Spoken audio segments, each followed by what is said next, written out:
my channel. Jangan lupa subscribe dan klik tombol loncengnya. Assalamualaikum warahmatullahi wabarakatuh. Selamat pagi anak-anak. Nah, hari ini kita akan belajar tema 7, subtema 1 dan pembelajaran 3. Nah, sekarang coba perhatikan teks bacaan berikut ini. Pak Damar, kepala desaku. Hari ini kepala desaku yang bernama Pak Damar berkunjung ke kampungku. Beliau akan memberikan pidato sambutan untuk memperingati kemerdekaan Indonesia. Aku tidak ingin ketinggalan mendengarkan pidato beliau. Aku mendengarkan pidato kepala desa dengan seksama. Salam sejahtera untuk kita semua warga desa Sumber Makmur.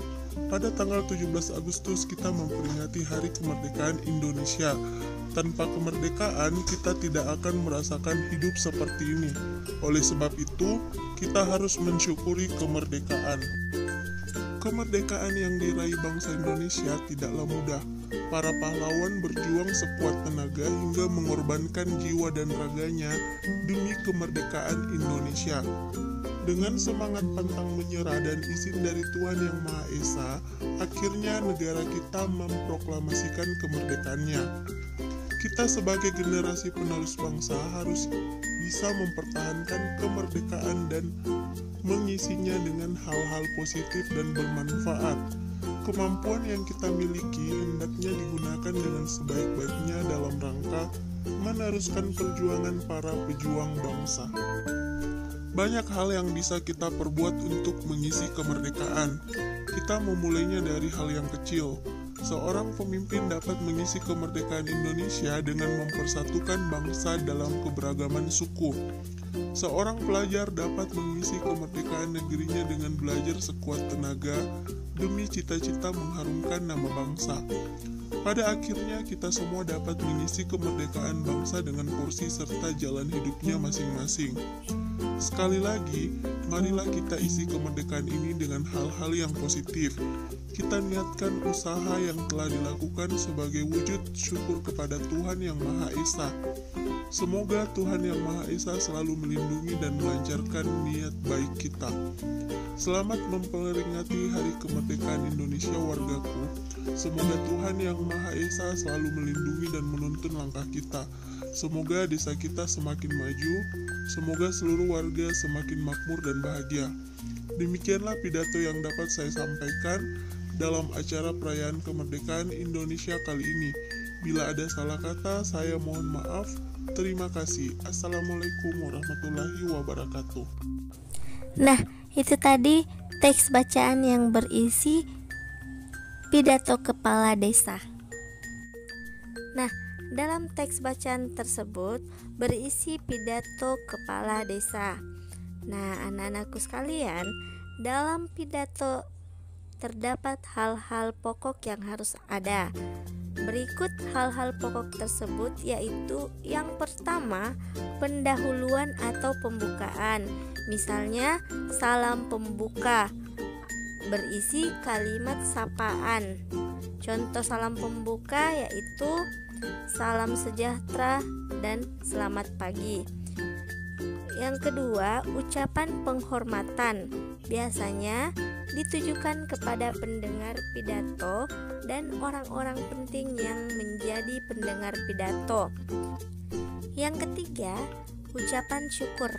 Ditujukan kepada Tuhan Yang Maha Esa atas nikmat yang telah didapat. Dan yang keempat, bagian pengantar, bagian yang mengarah pada isi pidato. Nah, hal pokok yang kedua yaitu isi. Isi terdiri dari yang pertama, pandangan umum, berisi pendahuluan dari isi materi pidato. Yang kedua, materi, yaitu bagian inti yang menyimpan poin-poin penting dari pidato. Yang ketiga, ilustrasi, berisi contoh dan penggambaran dari isi materi pidato. Hal pokok yang ketiga yaitu penutup, terdiri dari yang pertama, kesimpulan isi materi, yaitu rangkuman dari isi pidato. Yang kedua, ucapan permintaan maaf ditujukan kepada pendengar jika ada kesalahan pembicara tentang isi pidatonya. Yang ketiga, salam penutup, yaitu salam untuk mengakhiri pidato. Nah, anak-anakku sekalian, apa nilai-nilai yang bisa kalian ambil dari bacaan Pak Damar Kepala Desaku? Apakah ada nilai-nilai Pancasila dalam bacaan tersebut?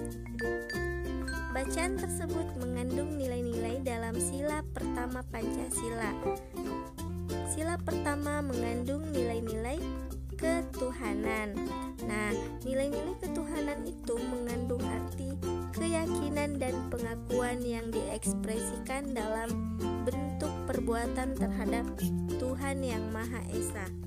Nah, berikut ini adalah pelaksanaan nilai-nilai ketuhanan dalam kehidupan sehari-hari. Yang pertama, percaya dan takwa kepada Tuhan sesuai ajaran agama masing-masing.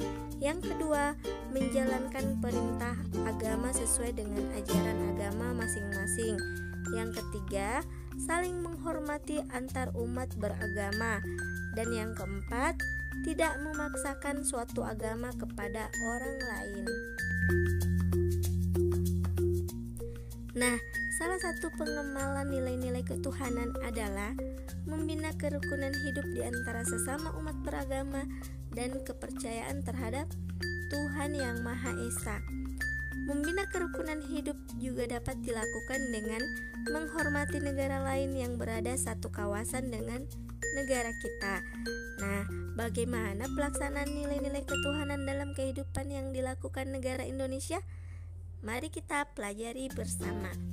Peran Indonesia dalam sektor ekonomi ASEAN.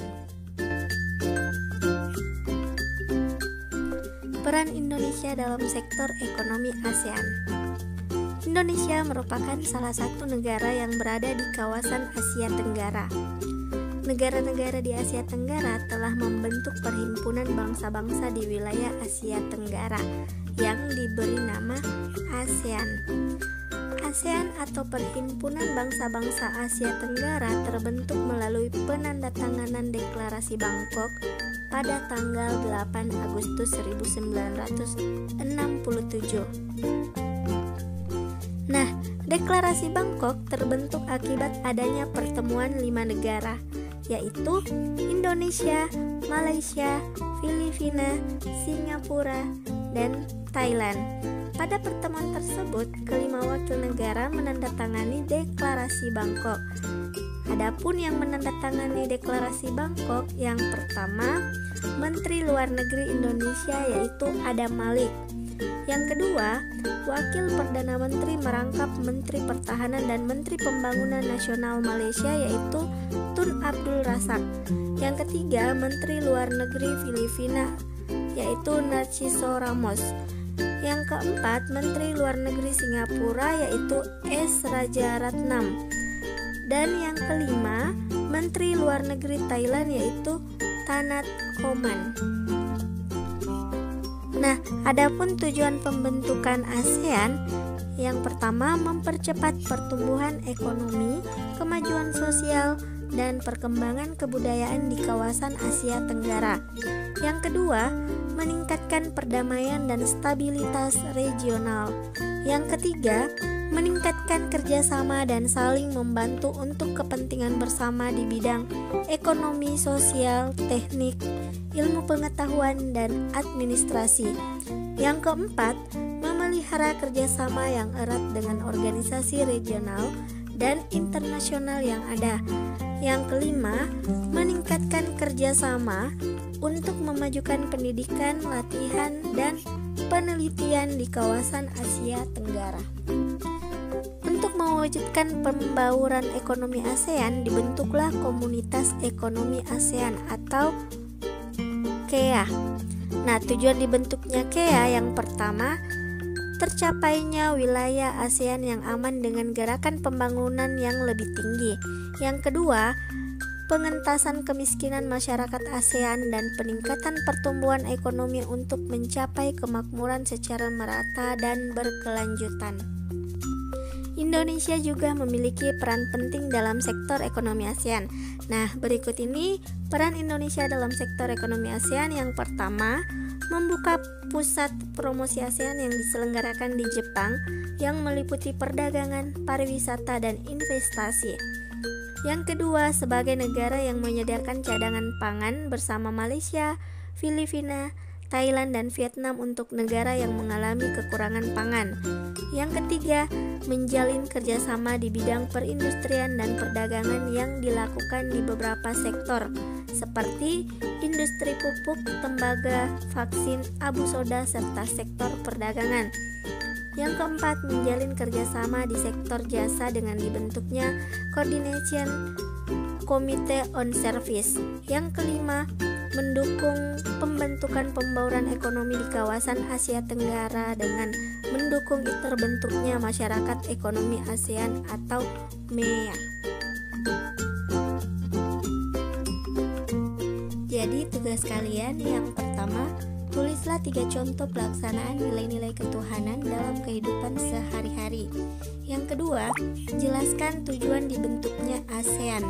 Yang ketiga, tulislah 5 wakil negara yang menandatangani deklarasi Bangkok. Yang keempat, tulislah hal-hal pokok yang terdapat dalam pidato.